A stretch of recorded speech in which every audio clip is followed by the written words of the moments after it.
No, you have prepaid? Yeah. How does that work? With what? AT&T is the same thing. Where you just go monthly? Yeah. Why'd you choose to do that? It was just... I get it. You know? You knew it. Yeah. I said, why'd you choose that?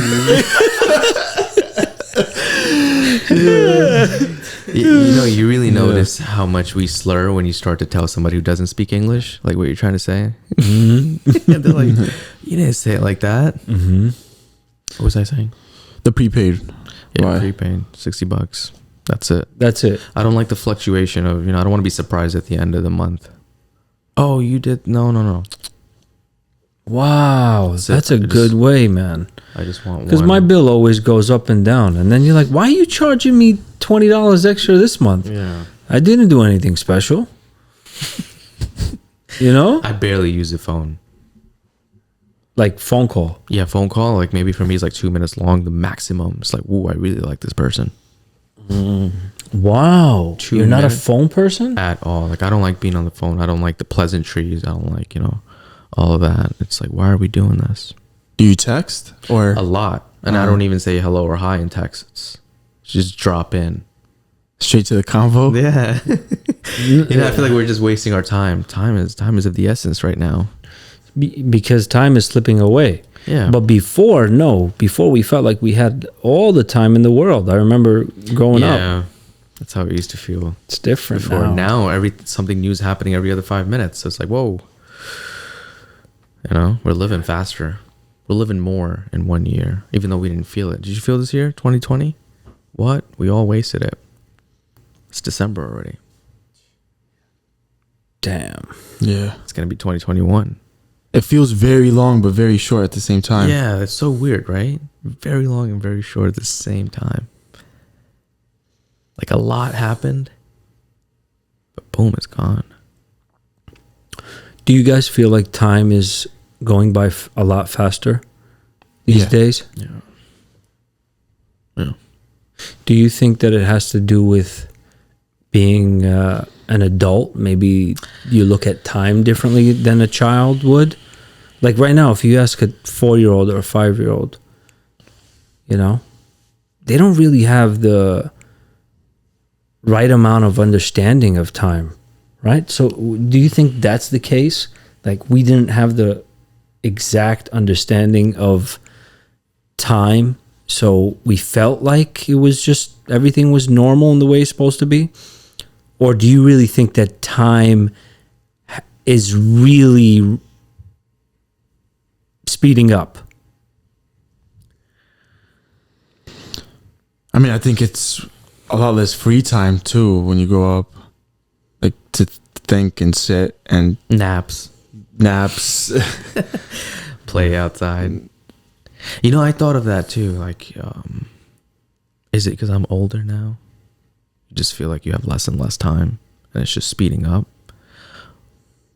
or just in general, as a rule of thumb, everyone's feeling that. I think everyone is feeling it. Like, no, I'm saying especially in these times. Even the children.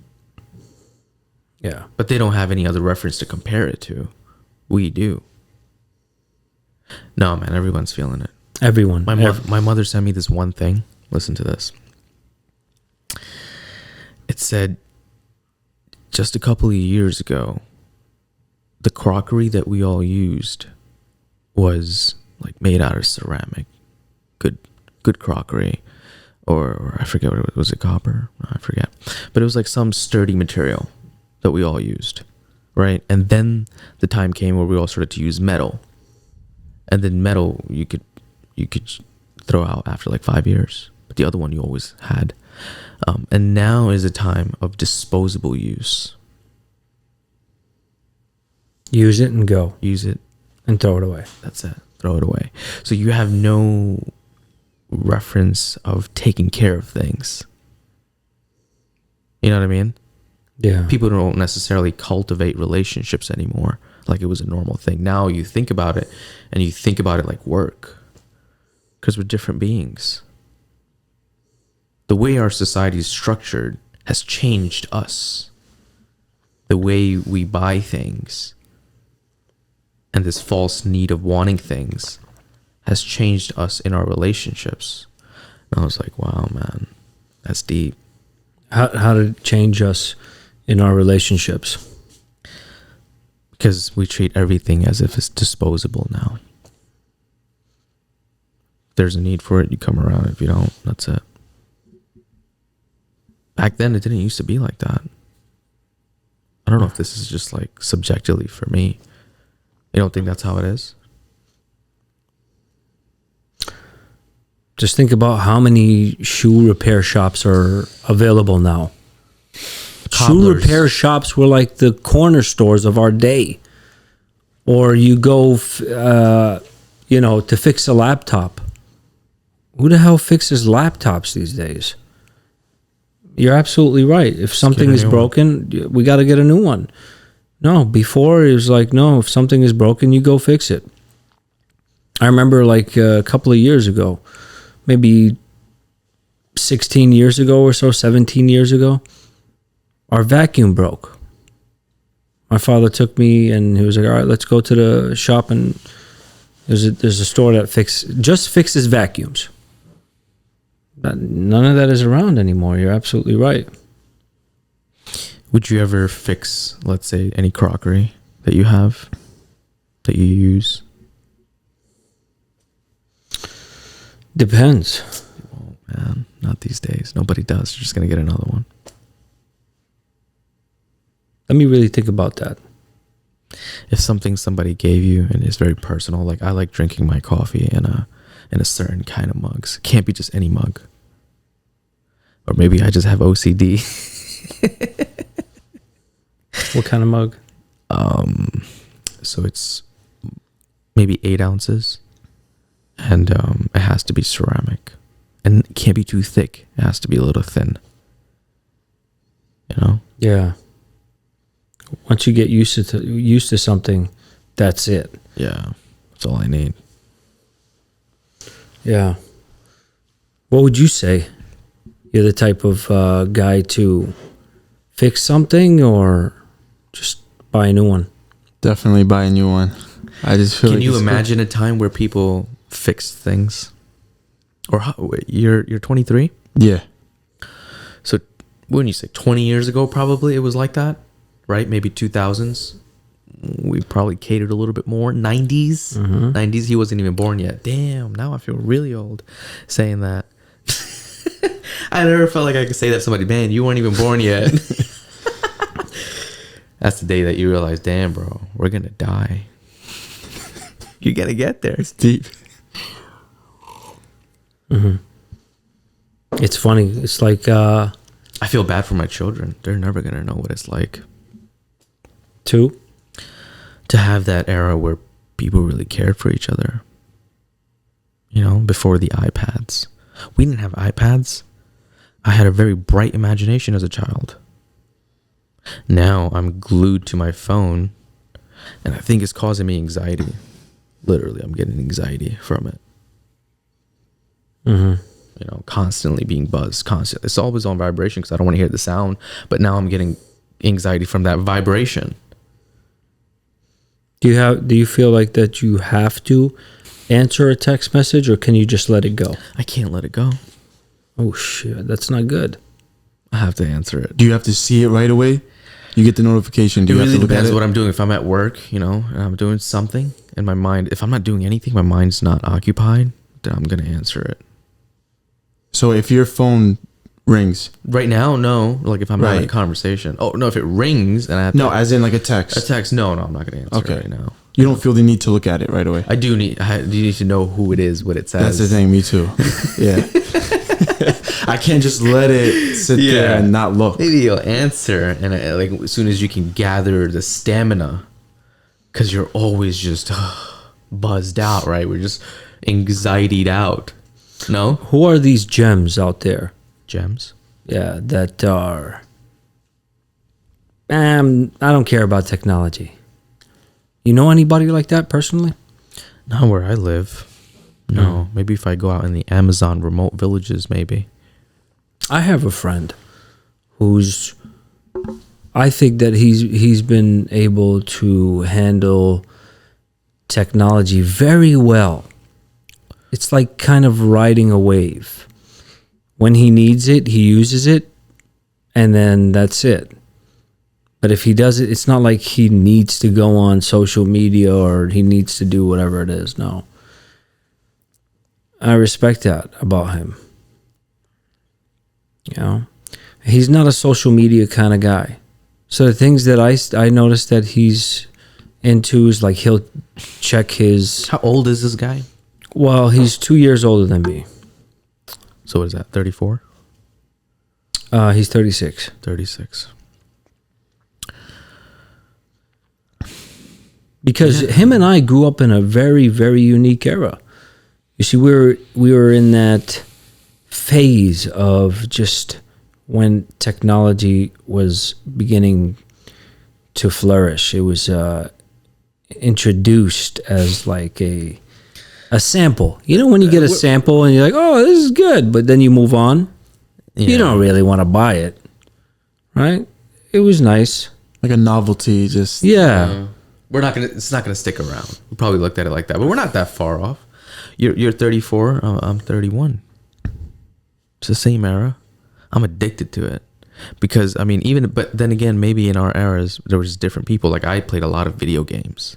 Did you play a lot of video games? Yeah, we did too. Like how much is a lot? Like I'm talking about all night. Well, All night with my cousins. it would be playing only video weekends. games. Would you do that?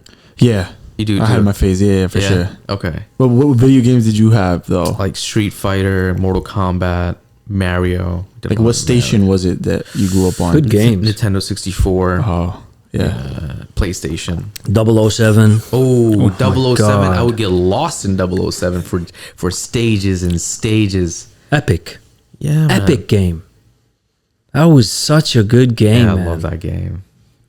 It used to be satisfying to shoot somebody the way that you could shoot them here, boom, and then they don't notice. They just got shot, but then they're just, Unbelievable, man. was That that just about? shows you how much technology has advanced. It's like when you played video games, like you just said, it's like you feel like they're dumb. Yeah. Now you feel like they're smarter than you. They're like hiding in places you wouldn't even freaking know. yeah. Wow. AI, man. Artificial intelligence. We programmed it. We just got better. Right? But what are some people saying? They're saying that they're afraid that artificial intelligence will one day be able to take over, right? Do you believe in that? I don't know, man. We're programming it. I don't get that. Like, it's going to start to think for itself. Yeah, this is what Elon Musk was talking about. This is what many, great thinkers Do you were. really think that that's a threat, though? I don't know.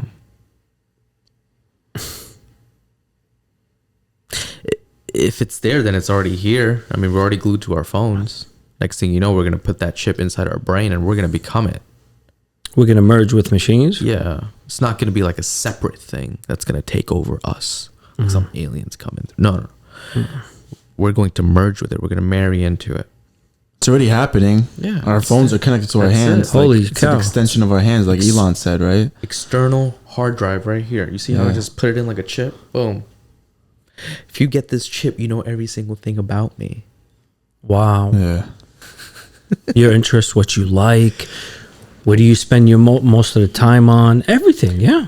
But then also you can manipulate me too now, because since I'm glued to it, you can just insert my thoughts, whatever you want me to think. Show me subliminal messages, Holy cow.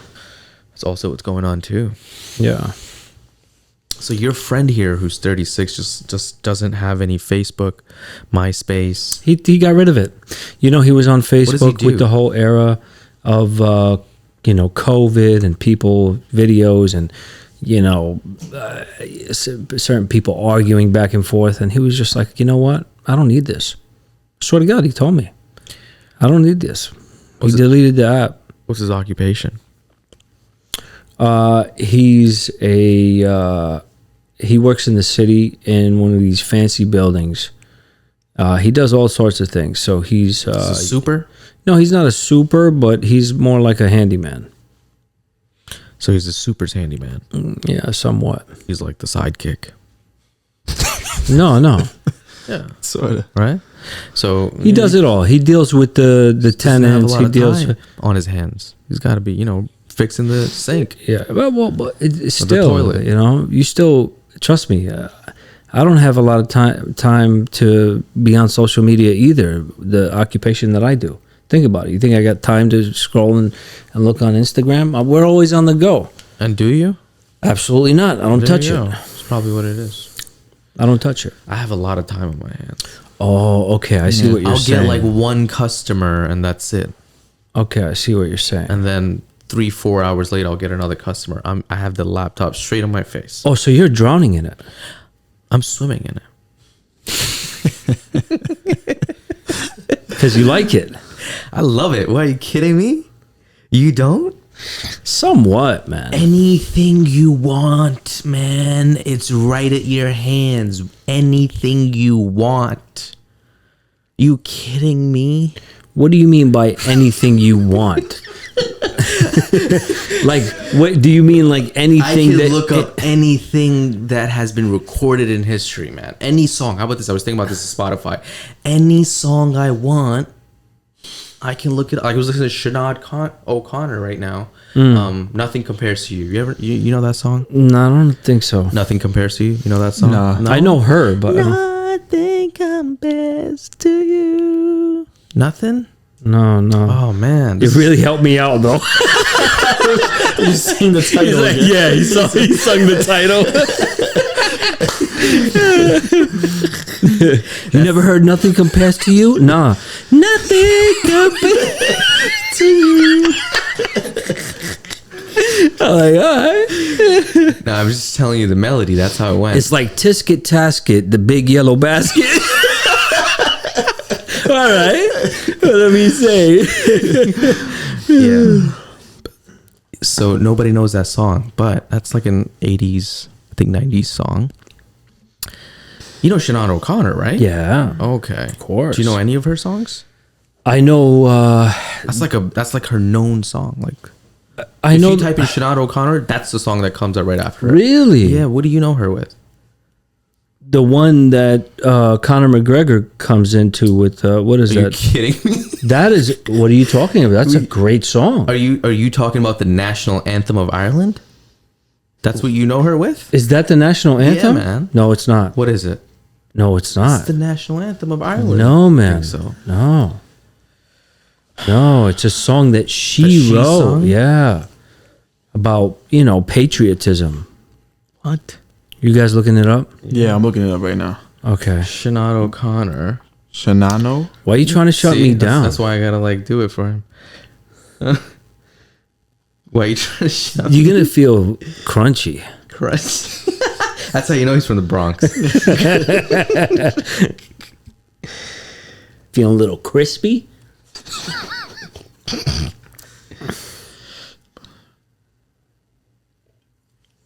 What's the first thing that comes up in that article? What does it say right after Conor McGregor? Nothing compares to you? Yeah. Why That's it? Why do you think it says that? Don't tell me that's a song he walks in with. Yeah. Nothing compares to you. I saw her security.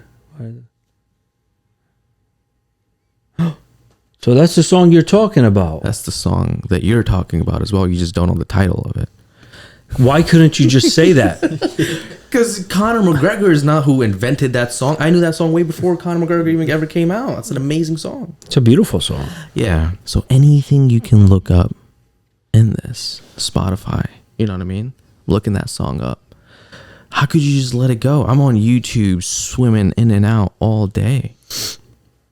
What is this person saying about that? What is that person saying about that? What just happened here? What's the new thing? What's the old thing? How much history do you get to look up? Always changing, man. You're always evolving. Yeah, I like that. And it's like a rabbit hole. You start and then It you is don't know a where you're rabbit going to hole. finish. Yeah. You got to detox. Yeah. You definitely got to go get out of it, look at the sky. It's funny, I was having a conversation, same exact conversation we're having now with my brother-in-law. And I was like, you can literally find anything on YouTube. Anything. He was like, really? I was like, think of the craziest thing. So we're thinking And I thought about, let me look up how to wear socks. I swear to God. And then I was like, as I was saying it, I was like, ah, shoot, I did it to myself. I'm not going to find shit like this, you know? I should have said something else. Believe it or not, if you YouTube how to wear socks, there's videos of people showing you how to put a foot on your sock. Why? That means there's literally everything there. Everything, yeah, he's right. I believe that. Anything, man. I learned so much through YouTube. People, the community, it's a global village now. The people have taught me so many things. Guitar, learn how to a motorcycle, swim. How's that? I learned how to swim through a lot of watching YouTube videos right before I go to sleep of people just swimming like the best dolphins, you know. And then as soon as you go to sleep, you can have like those dreams, and you're just programming your mind. It's like, you know, putting in things, taking out things. That was the thing that I had. It was a major milestone for me because I had like a fear of water, majorly. The thing is, I was walking in water. It didn't come to me second nature's like you're supposed to just lay on it and then just paddle if you want to propel that way. I'm still walking in water like this, you know. I realized, oh, you gotta be here, and then you go that way. You go like this, you're just dragging yourself. You're not, you know. And then you're drowning. You're panicking.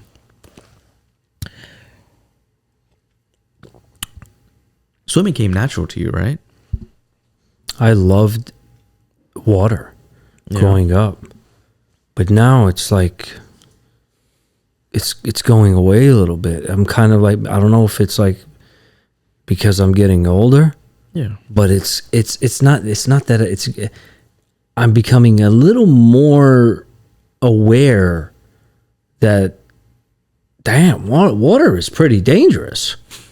So it's not like, like you can really, if you just get one of those muscle, cramps. And your leg locks up. Bro, it happened to me. It happened to me recently. I went to Vermont for cliff jumping, and just overcoming fears. And I don't know if you know anything about like this lake kind of water or like internal falls water. It's cold. It's freezing. It's river water. And sometimes it's coming from the mountains. So a lot of people are jumping into it and they're doing just fine. But everybody's like, oh, this is so cold. And just walking out of it, right? Just staying in there for a little bit. So I jump in. And I think the cliff jump is like maybe 100 feet. No, maybe like 2 stories. And it's not big, right? And straight into water. As soon as I get in, it's like very cold. And I swim back. I do this maybe 2 times. The 3rd time I do it, I decide to swim towards the waterfall. And there's momentum propelling you away from it, so you have to like swim into it, so it kind of drains you out more. The water gets even colder as you get closer to the waterfall, so it's getting colder and there's more energy being expended from me just trying to swim towards it, and it's getting colder and I have pushback from the water. All of a sudden my battery inside my muscles, I feel like, just dies out, like zoom. And I'm in dead cold water now, and I can't propel. I can't feel. My arms are not responding to me. I'm telling them move, they're not moving. And I start to go from here to... Oh my God. This way. And there's a lot of people around, they're watching. They see me jump like 2 times and swim it back in there. So they're probably not alert or watching me. And all of a sudden, I'm starting to come up, and the water's coming in my mouth halfway. And it starts coming, and I have to jump out now from whatever energy I have left to be able to jump out and say something so people can notice. So I just came out and said, help! Everybody looked and just started laughing. They thought I was like joking. And I was like, oh no, this is where I die. Because I came out and said it one more time. No one's listening now. It's so loud there. And one dude, he saw me. We both locked eyes because I couldn't speak anymore. The water kept coming up. And he looked at me and I was like, yeah, like this is serious. So he came from up the rock, jumped down, jumped in the water, came straight to me, held me with one hand, and then propelled with the other until we got to the rocks. And he was like, yo, doesn't matter, man. It happens. He didn't make me feel like shit about it, but I felt like shit. And you know how dangerous that is? So dangerous For him man. to jump in and get you? Yeah. How about this? The guy was like he was shorter than me. He was 5'6". He's jacked though. Like not he had like one of those lifeguard bodies. You know, really fit in the core. Good shoulders. He could play any sports. He's very athletic. And because I'm thinking about it, the way he propelled with a 180-pound man with him, you know. I mean, I guess the water's kind of helping you a little bit, but still, that's tough to do. And as soon as I came out, I have my head down. I'm like so embarrassed. And he just looked at me and it was like, "Hey, it doesn't matter, man." Nobody else noticed, by the way. That's the way it is. Nobody else noticed. You know, just that guy. You know, lifeguards back in the day, they used to have a strategy where if they would come save a drowner, they would knock them out. Why is that? Because it's very dangerous to save somebody who's panicking because they can cause 2 deaths instead of 1. Oh, you pull the other guy in. Yeah. I've seen it happen too. No Not way. in real life, on like someone recorded it. Oh, like on YouTube? Yeah. Shish. Damn. Yeah. What are you looking up on YouTube? It was on the recommended. Yeah, sometimes that recommended is the best. Yeah, they got but the it was best a crazy video to watch. But the recommended knows your algorithms. It knows what you like. It's not presenting that to me. I didn't see that. Yeah. It presented to like 30 No, other there's normal people, videos so- out there. What are you looking up? There's videos out there. So where'd you guys go? Oh, Fawn's Leap. It was in upstate. You guys went to Catskills. Yes. You guys went to Yes. Fawn's Leap. Yeah. How much is that? That's 55. 55 feet. No way you did 100 though. Yeah, 100 no, is- I'm way off. Yeah. 2 stories is how much you think? What, like 30 feet, 40? 30 I think like 25, 30 feet. Probably that much. Something like how that. much did you guys do? 55? 55, Wow, yeah. so triple that almost. And there's a little higher ledge there. I 2.5, don't know yeah. if you've been there. It's like You gotta run there, right? And then jump That's off. what we were doing, yeah. Oh my god. Yeah. Awesome. You have Tell the me people about that it. like just kind of fall off, and then you have those people that just do How'd you do it? backflips. Tell me about it. I jumped. Regular jump. Just you didn't Yeah. run. You did get some momentum. Like 2 steps. 2 steps. 2 Okay. steps. And then how much further do you have to like leap? Well, on the edge, there would be like rocks sticking out. Mm-hmm. I mean, there's no chance of you hitting it, but just looking at it, No. like I didn't want to take no chances, so I made sure to leap. Yeah. You know. Yeah. And how do you fall in? That's the thing. The first 2 times, Yeah. it was good.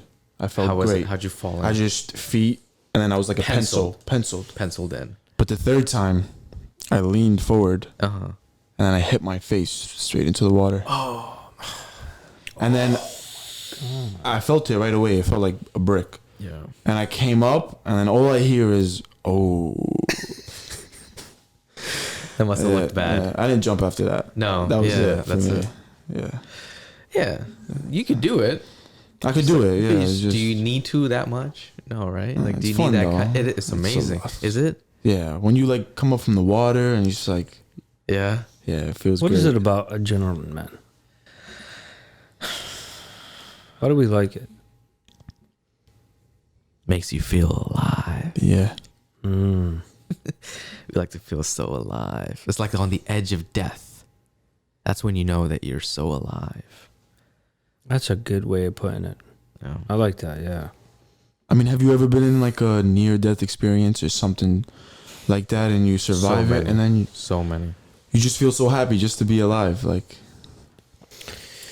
Yeah. so it's creating that. I used to guess. ride a motorcycle, and I would be going like 165 miles per hour on the 87. Just imagine, and a crotch rocket. If you hit a pebble, because it's so low, right? If you hit a pebble, your steering wheel. You ever heard of like a slap stank? So when you're riding a bicycle, you ever seen like when it wobbles? Imagine it wobbling at 165 miles per hour. You're literally on a rocket being thrown 165 miles per hour. Anything could happen on the road. There's so many other cars. But that adrenaline of being put in that position and how fast you're going, it's like a drug. First of all, you're feeling the vibration of the motorcycle. It's not like driving a car. You're literally feeling the vibration in your crotch, in your hands, and you have it in control. Oh, that's beautiful. That's beautiful. Right? See, I couldn't do that though. The motorcycle thing? Just knowing that all it takes is a pebble. It happened to me. I got a slap tag one time. I thought this is where I die. Oh, there's another moment. This is I've had many near-death moments. This is where I die. And, you know, you really get to know yourself at that time, what really matters to you. Because in that millisecond time frame, your mind works so fast. It's like your whole life flashes before you. You're like, oh, this is what I should have done. Were you calm though? You got to be. You have to be, can't yeah. panic. There's nothing you can do about it. That's when you come to realize, listen, this is it. This is it. You got to accept it.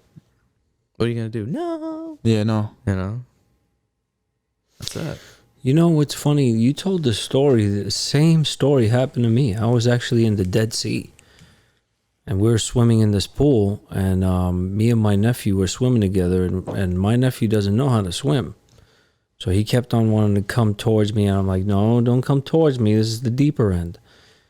I told him a couple of times, and he didn't listen. So guess what happens?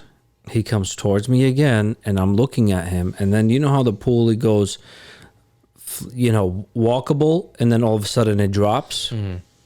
That's exactly what happened. So that he was walking towards me. I'm like, yo, stay back. And then all of a sudden he drops. Now, when he drops, the first thing that he grabs on is to me. And he brings me down with him. So now we're both struggling to stay up. And he's not letting go of me. He is like, like when a cat is like, he's not letting go of me. So now you weigh as much as two men. And I would pop my head back up and yell, help, and go back down. Now, why would I even, what made it worse is that he's trying to stay up, but with my head. Oh my God. So my head, he's literally got my head now. And he's trying to stay alive. It shows you, man. It's interesting, man. I mean, when it comes to life and death, you don't know nobody. So I had no choice but to start hitting him in the rib cage. No, seriously, because I said, if I can save idiot. us, Yeah. I'm the only hope here. Yeah. I have to get this guy off of me. So I'm now hitting him in his and we're surrounded by Europeans because there's a lot of Europeans in the Dead Sea. That's where they vacation. So I stick my head back up and yell, help, and go back down. Now, you go back to punch him. yeah, and it's not that you see your life flashing before your eye. I didn't see my life flashing before my you eye. were working at his organs. You were seeing. I was seeing Mike Tyson videos. No, but seriously, man, it's a weird feeling that you get. And you said something like, "Oh, this is where I die," and that's I remember thinking that, like, no, this is not how I want it to end. Oh man, I want it to end a different way.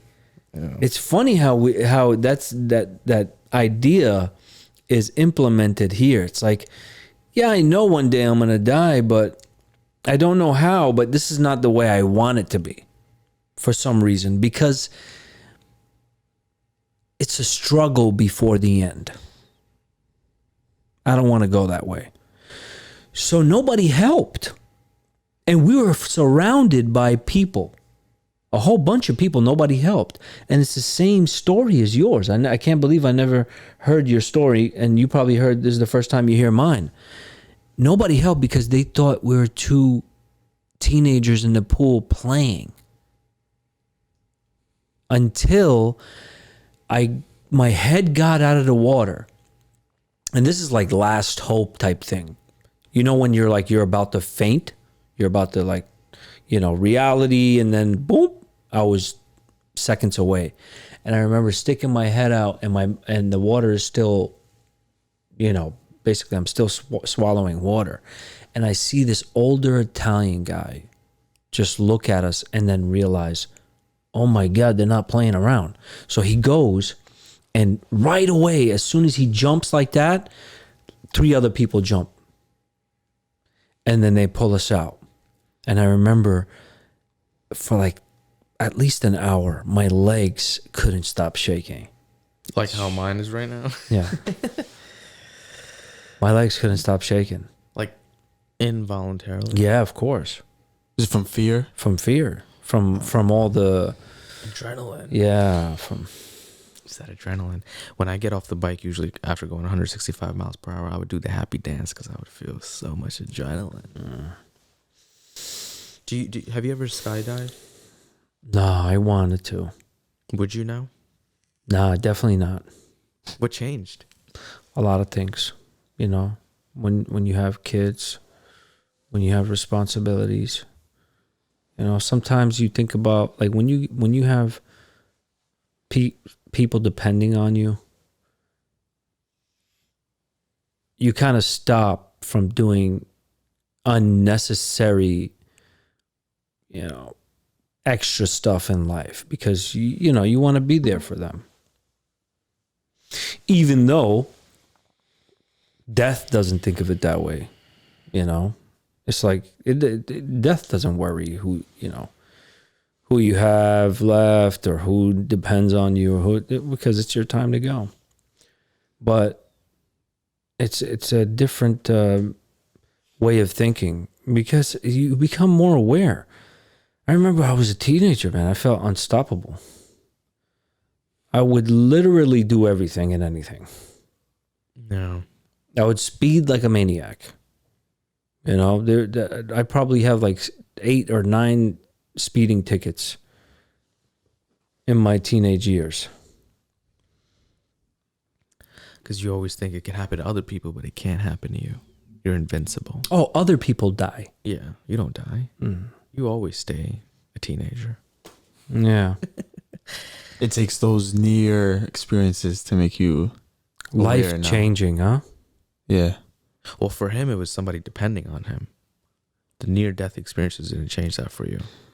What was your last near-death experience besides the swimming in the pool? Do you remember? Mine was last year. Was it? This is the Vermont story that I'm telling you. It happened last year. Wow. Yeah, I just jumped off the cliff. I'm gonna go back to it Because that feeling is gone now. I like to conquer my fears. I feel accomplished. Something I need to do. Well, swimming is something that you need to learn. I feel like it's an essential skill, right? No? Oh, that's interesting. Fear can be it can be defined differently depending on the person. So fear can stand for fear everything and run, or face everything and rise. That's it. But I think as you get older, it becomes harder to face your fears.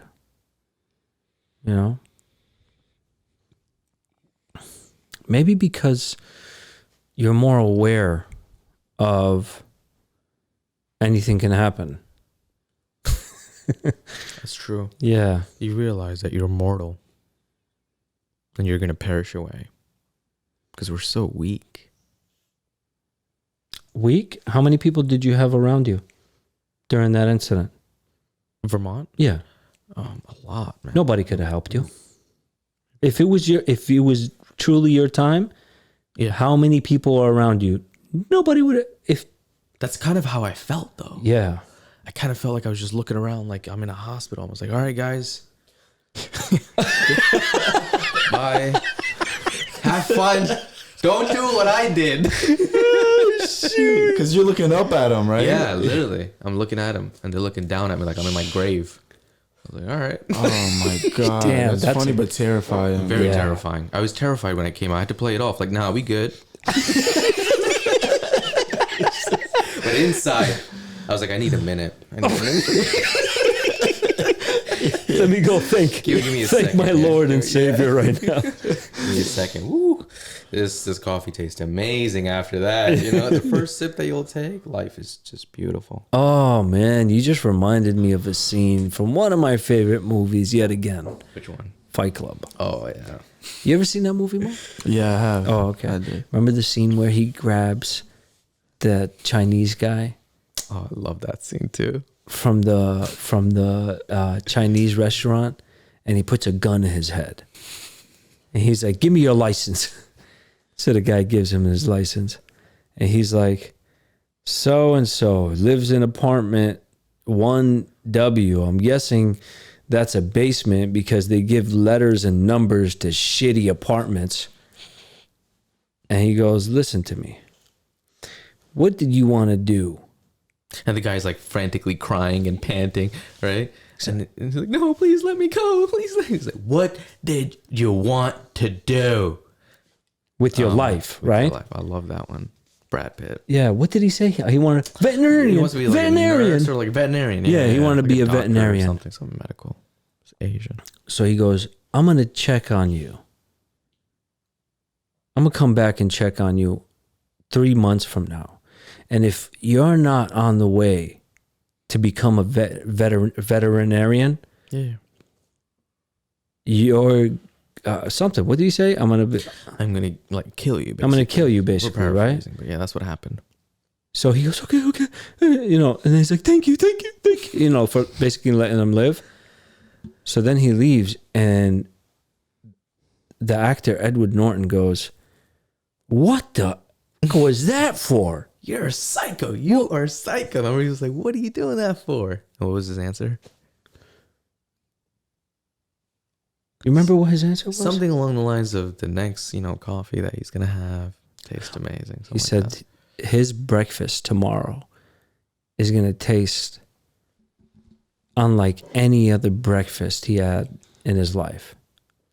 So the whole point of that scene to the viewer was that sometimes, like you said, near-death experiences. Yeah, it didn't really change me much, though. I went and got dinner. It's good dinner. Yeah, I thought it was shook the whole night after that. I was like, damn. I kind of forgot about it after a little while. Right. But, But you really thought that was it What? at that moment? Or you thought it could be. Or No, I thought it could be. But it's ironic because I just learned how to swim. And did I do too much? Did I, bite too much before I could chew and swallow it? Because I went in increments. I didn't just straight jump into the ocean or start jumping off lakes. First, I swam in a swimming pool. Learned it in the swimming pool, and then I started going to beaches. And then it's very salty water and beaches, ocean. That's another thing, right? When if it pulls you in and you're so deep, that's another kind of swimming. Because now you have to listen to the ocean and the way it wants you to swim, or it would let you. So you swim like that, right? That was another one that was harder to learn. And then I thought, I kind of want to start jumping in, and like sweet water. So I started going to lakes and stuff. And I went for that jump. Sweet cold water. Oh, that's beautiful, right? It feels so good, refreshing, right? Especially on a hot day. It's so good. I mean, but it's all in the mind. No, man, you literally get minerals from the water. It's like river water. No, I'm talking about learning how to swim and learning how to become one with the water. Like how you said you were walking in water, and then you realize that You got to fly. It becomes, even if your nerves is what makes it harder on you. Your nerves is what makes you heavier here in the mind. For example, why couldn't they name the life vest any other name? But why did they choose life vest? Because when you wear it, that's it. You're thinking, this vest is going to save my life. You know, it's everything is in the mind.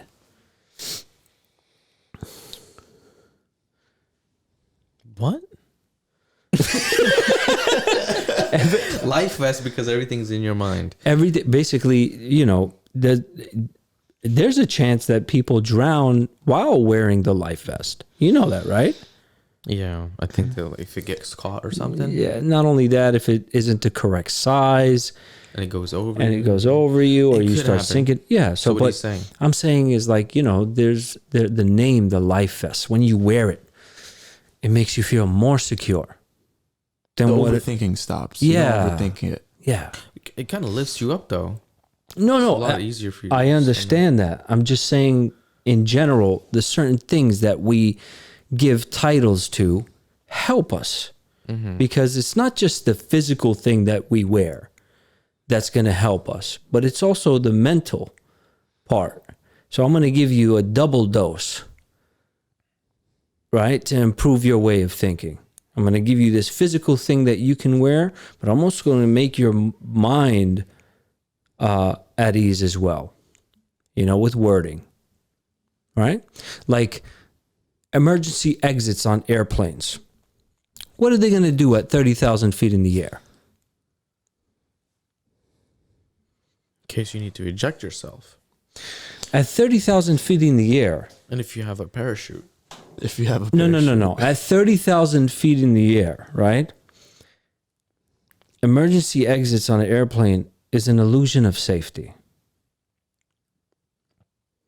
What if you have a parachute? No. You don't When's think? the last flight you took and you had a Oh, parachute you mean on like you? that? A commercial flight. Yeah. That's it. It's over. Right. Emergency exit to where? So everything is about having you feel secure in the mind, as well as securing your seatbelt. Seatbelt save lives. Of course they do. I don't call them seatbelts. I call them the safe belt. So you're programming yourself. So now you're doing it. Yeah, man. You got a story for us, huh? Just a random story. I don't know. A near-death experience. I had a Random car story. accident. Car accident? Yeah. Oh, yeah. Yeah, I had a bad car accident in the city. And like going back to like how it changes your mind. I remember I used to be like with my friends and they'd love to race. And they'd go like 100, 120 miles per hour Yeah. going through cars, right? And I wouldn't think nothing of it. I'd be like, "Yo, this is so much fun." Right? And then that's because I thought they were invincible. And then they just knew what they were doing. Until one day we were in the city and the guy, he was a Beamer driver. You know how they are, right? Yeah, of course. So we're leaving the city and a Corvette pulls up next to us and then he revs it. And then so they start racing. Anyways, my friend beats the guy. So then we continue driving and then the Corvette comes back. So we start racing again. And at this point, he's going 90 miles per hour and he wants to cut off the car in the left lane. So he accelerates, realizes he can't make it because the car ahead of us is closing in. And then all you hear is the loudest bang I've ever in heard. front, somebody Just else us, stopped. we hit into the car. Oh, because you couldn't make We it? couldn't make it. But he still kept going. He still cut. It was just, you know, because it's going 90. That's it. It is what it is. He still went for it, but the corner of our car hit the car in front of us. And then what happened to your car? And then the airbags immediately went off. All of the airbags. And this car was 12 years old, so all the dust. You can't see anything outside the car. Did your cars both, like, he's going like this, you're going like this, right? He's coming Right. in, he's closing in, and you're coming up, and then boom. Exactly. So what happened here? So no, we hit the car in front of us. The one Car right in here? front of us, yeah. So we're trying to pass this car, but we hit the car in front of you. He couldn't make it. So what happened to the car in front of you? Well, I don't know what happened to the car in front of us because the airbags went off. Oh, man. The dust was everywhere, and you know, 12 we're years too old. worried about what the car we're in. I don't care about the car Wow, in you front have of us. no idea what happened to your car either. So we're skidding, and we hit something on the left side, oh, man. and then we skid more, and then we hit the divider on the right side. Now I can't see anything. I just feel a bump on the left side. You guys bumped like ping pong balls? Like like it was just Wow. it was Oh wow! So you're bad. expecting something else A to car. happen. I'm expecting another car, and it's getting, and you can't see anything, so you just like, yeah. But we hit the right side divider, and then You're set. we're set. But we're just kind of like all quiet, and then it was funny because I had Nobody like a got red hurt? Powerade in the car. I guess it spilled on me, So you guys so saw I'm looking blood. down, and all I see is red. Oh. I'm just like, like freaking out, and then Obada, because you know how when the adrenaline hits, Are you you can't kidding? feel nothing. Yeah. So I'm like, what is this? What is I'm expecting. I'm dying. I don't feel nothing. I feel great. I'm expecting like one of my legs to be off, something. Oh my god. But and in the moment, I really like, that's really how I felt. But my cousin goes, "Yo, that's the drink," and I'm like, "Oh, okay." But yeah, so we stopped, and it was just the car in front of us that we hit. Nothing happened to him. Nothing Nothing happened to you guys either? him. No, but nothing happened to. I mean, I have discs in my back now. Dislocated? No, I have herniated disc. Oh. Do you feel it? Yeah. Okay. Sometimes it comes and goes. No. Okay. What does it feel like? It's just like a stinging pain. It's like a It sciatica? goes down my leg. Oh, that's Sometimes, sciatica. yeah. Man, a lot of people have that. Yeah. Sucks. Sure, I have that. Oh, you have it too? Yeah, but I don't think it's due to the discs, though. Mine is unexplained. But so, what were you Okay. thinking in that time frame? I was like, that's it. I was It's like, milliseconds, I was right? like, It's milliseconds. honestly, for me, it was regret. Like, regret getting Dumbass. Getting in the car, getting right? in the car, Beamer and then- driver who I got. You probably hate Beamers now, or Beamer I hate- drivers. Yeah, I just could the whole thing. Because before, anytime I was in a car, speeding, I didn't feel nothing. I felt good. But now, if you're in a car with me and you're speeding, I can't. Would you start telling the person, yo, I slow down, slow down, slow down. like, Don't do that. yeah. Because I just remember the sound. Yeah, it's traumatic. PTSD.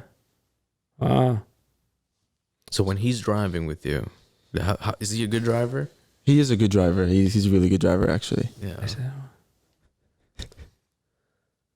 I don't think I've been in the car with you that long for me to decipher. But I remember you being a good driver, the accurate days in the Jeep. He had his days, though, where he was reckless, very reckless. Yeah. He used to scare me with his driving. We all do. Yeah. Are you a reckless driver at all sometimes now, or always a granny? I have my moments, like, when I need to be, but, like, for the most part, I'm smart. Do you use your phone when you're driving? Yeah. A little bit here and there. Oh, At red lights. You don't? no, I do, man. I do too. A lot. Yeah, you do. Oh, yeah, I see you. Wow, really? A Yeah. lot? Yeah, I realize that. Yeah, Hmm. but at least it's not in your hand, No, it's in my hand. is it? Yeah, it's always in my hand. I just got the thing to put it on. Really? The magnet, yeah. All the time? It's Like, usually- on the highway, phone in the hand? It's like, this is how I Oh, drive. I drive like shit, this. man. You're one of those. Yeah. I mean, I let it go sometimes now. Sometimes I'm out of the internet, but I live in the internet. Now I should have an address in the internet. Yeah, I don't speed anymore, man. I remember this cop pulled me over, and he said to me, "Hey, you know what the speed limit is?" I was like, 55? He's like, "Yeah, it's 55. You know how fast you were going?" I was like, 75? It's like, "No, you were going 93 miles per hour at a 55. Point is, he was a really good cop, and he let me go. But he also gave me words of wisdom. Like, he didn't just give me the ticket and say, whatever. He gave you a ticket? He didn't. Okay. But he decided to give me a pep talk, right? So he was like, I remember him telling me about being safe. You're putting your life at risk. So why are you going so fast? You're going to BS the hell out of it. So I'm like, honestly, I had to get to, I forgot what I said. Something like I had to get to this place because I was running late or running behind or might be going to work. And he said to me something I'll never forget. He said, look, son, let me tell you something. Wherever it is that you had to go, it's better to lose a second in your life than to lose your life in a second. Oh, he rhymed like that? This guy, man, it's like an angel. And he didn't give you a ticket? I'll never forget his face. You should never sped it after that. I did. You did. Right after. But I learned a lesson, and I would never forget his words that maybe later I'll teach to my son. That he won't follow Yeah, either. yeah. My dad used to say this one thing. Driving 100 miles per hour. Never speed, son. That's so funny. Oh, man. So the lesson is near-death experiences change you. But the lesson that you get from them, It won't change you. But maybe it'll change someone else. Right? Oh, man.